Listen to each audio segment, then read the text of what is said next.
उवाच एतच्छ्रुत्वा वचनं केशवस्य कृताञ्जलिर्वेपमानः किरीटी नमस्कृत्वा भूय एवाह कृष्णं सगद्गदं भीतभीतः प्रणम्य।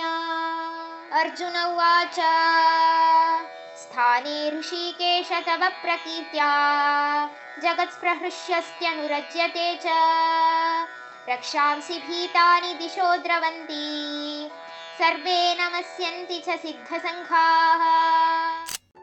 ಸಂಜಯ ಇವನ್ನೆಲ್ಲ ನೋಡ್ತಿದ್ದಾಗ ಧೃತರಾಷ್ಟ್ರನಲ್ಲಿ ಹೇಳ್ತಾನೆ, ಕೇಶವನ ಹತ್ರ ಇಷ್ಟೆಲ್ಲ ಹೇಳಿದ್ದನ್ನ ಕೇಳಿಸ್ಕೊಂಡು ಅರ್ಜುನ ಭಯಭಕ್ತಿಯಿಂದ ಅವನಲ್ಲಿ ಒಳಗೊಳಗೆ ಹೆದರುತ್ತಾ ಎರಡೂ ಕೈಗಳನ್ನು ಜೋಡಿಸಿ ನಮಸ್ಕರಿಸ್ತಾನೆ.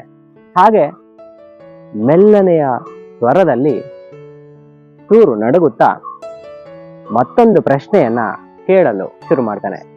ಹೇ ಕೃಷ್ಣನೇ, ಎಲ್ಲ ಇಂದ್ರಿಯಗಳನ್ನು ಗೆದ್ದಿರುವಂತಹ ಋಷಿಕೇಶನೇ, ಒಂದಂತೂ ಸತ್ಯ, ನಿನ್ನ ಈ ದಿವ್ಯವಾದ ಅಭೂತಪೂರ್ವವಾದ ರೂಪವನ್ನು ನೋಡಿ ಇಡೀ ಜಗತ್ತೇ ಕೊಂಡಾಡ್ತಿದೆ.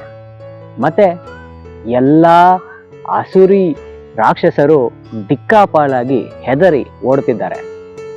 ಆದರೆ ಎಲ್ಲ ಸಿದ್ಧ ಸಾಧುಗಳು ನಿನ್ನಲ್ಲೇ ನಮಿಸುತ್ತಾ ನಿನ್ನ ಕಡೆಗೆ ಬರುತ್ತಿದ್ದಾರೆ ಅಂತ ಇಲ್ಲಿ ಹೇಳ್ತಾರೆ.